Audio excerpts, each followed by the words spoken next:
গ্যাসটা জ্বালাও। ঠিক করে জ্বালাও। একটু জল দাও।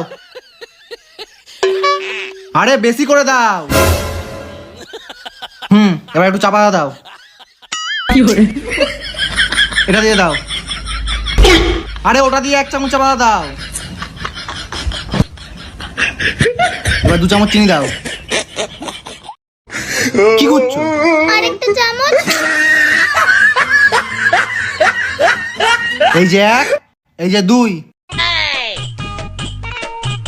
হ্যাঁ, এবার চাটা কিছুক্ষণ ফুটুক।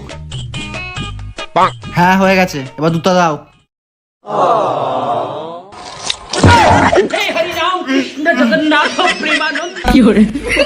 আবার নেতা দিয়ে দুধটাকে ঠিক করে দাও।